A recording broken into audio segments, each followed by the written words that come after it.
Je suis pas écolo, mais je pense qu'on pourrait éteindre une lumière ou deux ici, non? Non, je suis pas écolo. Je suis pas écolo. Je suis pas très sensible. Pas sensible au réchauffement climatique. Je suis pas. J'aime pas le ski déjà. Donc, on fout du ski. Monter, descendre, monter, descendre. J'ai pas besoin de faire un sport qui me rappelle que je suis bipolaire. Donc, non. Et puis, je pense que la fibre écolo, c'est quelque chose qui se commande pas, en fait. Tu l'as ou tu l'as pas, quoi. C'est comme la foi ou le sida. De toute façon, je trouve que ce métier devient de plus en plus difficile, justement, quand on n'a pas de cause comme ça. J'ai l'impression que tous les humoristes, maintenant, qui montent sur scène, ils ont une cause, une identité à défendre, quelque chose. Et moi, j'ai rien. Moi, j'ai pas de spécificité. Moi, j'ai pas, je suis pas écolo, je suis pas végane, je suis pas homo, je suis pas trans, je suis pas polyamoureuse, je suis pas noire, je suis pas obèse. Je suis même pas juive, je suis rien en fait. J'ai l'impression, moi je suis une femme blanche, hétérosexuelle de 41 ans, consommatrice d'anxiolytiques. C'est pas une identité, c'est un cercueil, on est d'accord. Enfin, je sens que je n'ai rien à vendre quoi aujourd'hui, c'est ça. Et encore, je dis je suis une femme, même pas tout le temps en fait, hein, parce on n'est pas une femme tout le temps quand on est une femme.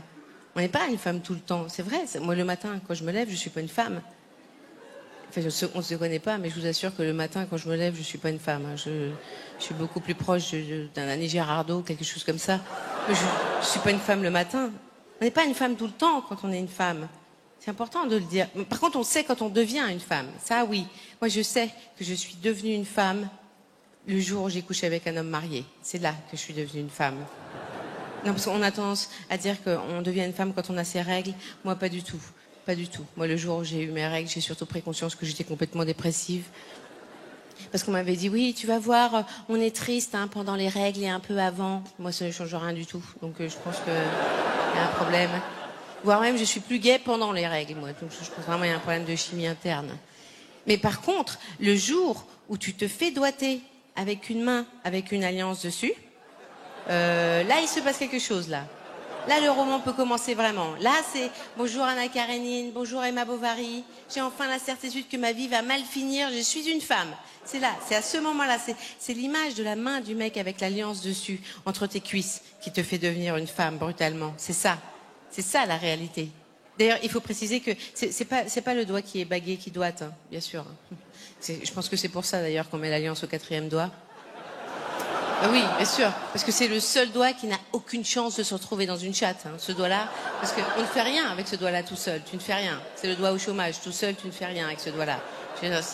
Même swiper sur un écran tactile, tu ne prends pas ce doigt-là. Donc, à part si t'es ébéniste et qu'il te reste que celui-là, là, oui. Parce que tu n'as pas le choix. Mais autrement, voilà. Non, je pense que c'est pour ça. On met l'alliance au 4e doigt. Parce que sur ce doigt-là, aucun risque que l'alliance soit souillée par de la mouille de maîtresse. Donc oui, je suis une femme. Je suis une femme, mais... Donc des fois je me dis, c'est bien, t'es une femme, c'est une identité, ça. T'as qu'à parler de ça, du fait d'être une femme, les femmes, les femmes, les femmes. Mais en même temps je me dis, au bout d'un moment, est-ce que les discours féministes, ça casse pas un peu les couilles? C'est vrai, parce que moi je suis féministe, hein, je suis profondément féministe. Je vais vous dire à quel point je suis féministe. Pendant très longtemps, j'ai eu un portrait de Simone de Beauvoir sur ma table de chevet. J'ai enlevé il n'y a pas très longtemps, parce que je me suis dit que ça faisait peur aux hommes, que c'était pas bien de faire ça. Apparemment, c'était pas ça. Bon, mais je suis profondément féministe. Je suis féministe. Mais c'est vrai que l'année dernière, tous les débats, j'étais un peu embêtée. Parce que trop de bruit, on pouvait plus réfléchir. Trop de bruit. Il y a un moment, j'ai arrêté d'écouter tout. Parce que... Alors déjà, je les lisais pas, les tweets balance ton porc, parce que ça m'excitait trop. Après, je pouvais pas bosser. Si, il y en avait quand même qui étaient... Vendredi soir, je traîne au boulot, pas boucler mes dossiers, seul dans l'open space. Mon N+1 arrive derrière mon dos, me susurre à l'oreille. Toi, avant le bilan comptable de la fin du 2e semestre, je te culbute sur la photocopieuse. Soudain, ses 2 mains sur mes seins. Il me pince les têtes. Oh, on arrête de chauffer les gens. C'est vrai. Enfin, je veux dire, il y a des gens à qui il n'arrive rien, je le rappelle quand même. Mais c'était compliqué, tout le monde parlait que de ça, et on a eu des jugements quand même. L'histoire du consentement, c'est complexe quand même. On a cru régler tout le problème avec une formule. Quand c'est non, c'est non. Mais une fois que tu as dit quand c'est non, t'as rien dit. Parce qu'en réalité, bien souvent, quand c'est oui, c'est non aussi. Enfin, je veux dire, moi, si j'avais refusé de coucher à chaque fois que j'en avais pas eu envie, je serais jamais restée avec un mec plus de 3 mois. Enfin, on le sait quand même que nous, les femmes, une fois qu'on est en relation avec quelqu'un, très souvent, on baise sans en avoir envie. Alors ça posait pas de problème avant, parce qu'avant il y avait un échange. Et bien sûr, avant voilà, tu baisais aussi souvent que le mec voulait, mais en échange, tu avais une sécurité matérielle, il y avait un confort, il y avait quelque chose. Je veux dire, en plein hiver, il sortait pour couper du bois, il tuait un chevreuil pour te nourrir et te faire des vêtements avec, et il rentrait, tu lui suçais la bite, même si ça sentait un peu le castor, mais il y avait un win-win. Il y avait quelque chose qui se passait. Mais là, aujourd'hui, maintenant qu'on est égaux, il n'y a plus cet échange. Il n'y a plus cet échange. Tu devrais coucher avec lui aussi souvent qu'il veut, comme ça, puis après écouter ses problèmes, et ensuite aller au boulot. Non, là, il y a un malaise, évidemment qu'il y a un malaise. Je veux dire, il y a quelque chose de fondamentalement bon et pur dans le fait de se donner entièrement comme ça à quelqu'un quand on n'en a pas envie. Mais il y a que les saintes ou Mère Teresa pour le faire sans contrepartie. Et les saintes, elles sont pas branchées cul, hein, comme par hasard. Et Mère Teresa, elle est décédée. Donc moi, ce que je propose, c'est que pour rétablir l'équilibre et la paix entre les hommes et les femmes, c'est que dans le couple, l'homme verse un salaire à la femme pour tout le sexe qu'on fait sans en avoir envie. Ce serait bien ça. Moi, je le ferais même avec des inconnus dans le besoin. Hein, si j'étais payée pour le faire, bien sûr. Enfin, je veux piquer le boulot de personne, c'est pas ça que je veux dire. Mais bien sûr. Tout ça pour dire que c'est complexe quand même, tous ces problèmes. Peut-être qu'on peut pas... Enfin, je suis pleine de commisération pour les hommes. Je trouve que c'était une année compliquée pour les hommes, et il faut le dire un petit peu. Ça doit pas être facile d'être un homme. Je le pense sincèrement. Moi, j'aurais pas voulu être un homme. Parce que quand même, quand on y pense, le premier défi qui se pose à l'homme dans sa vie d'homme, c'est quand même de devoir bander.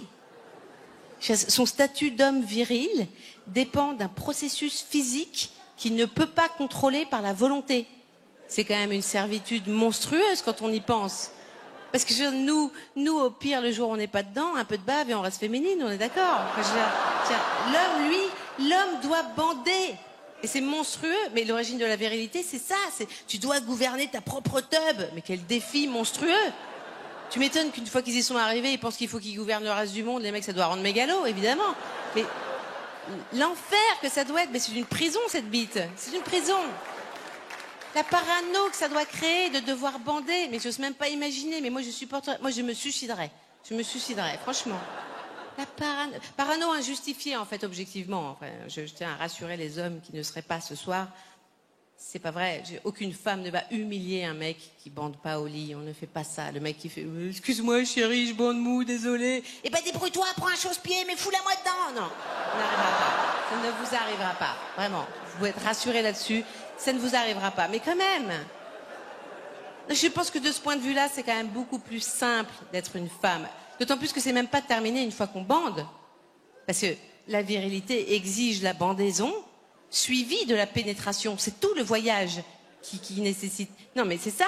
C'est pour ça, d'ailleurs, que dans un contexte de séduction, les hommes sont dans cette urgence de conclure au lit. C'est là que ça doit se terminer, parce que c'est là que le miracle viril s'accomplit vraiment.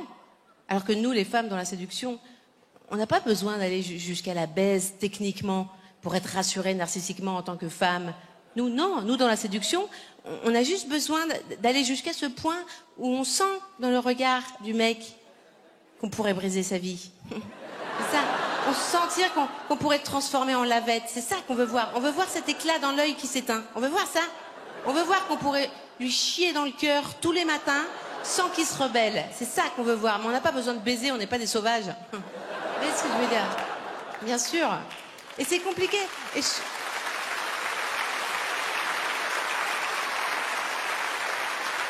trouve que c'est compliqué. Et c'est d'autant plus compliqué que c'est même pas pour assurer la partie la plus riante du sexe qu'ils ont tout ça à faire, les hommes. Parce qu'on le sait que dans le sexe, ce qu'il y a de plus fun, c'est de se faire pénétrer. C'est pas de pénétrer. Même les hommes hétéros de la salle le savent. Bien sûr, je sais que vous en parlez pas beaucoup entre vous, mais nous, on sait. On sait comment ça se passe. On sait qu'au début d'une relation, un soir où on est un peu hardi et qu'on approche dangereusement le petit doigt de vos fesses comme ça et que vous faites « Bah non, t'es malade ou quoi? Qu'est-ce que tu fais là ?» Et quelques semaines après, c'est « Bon, d'accord, mais juste une noisette. Hein. » Et qu'un an après, c'est vous qui demandez « Eh, tu peux refaire le... »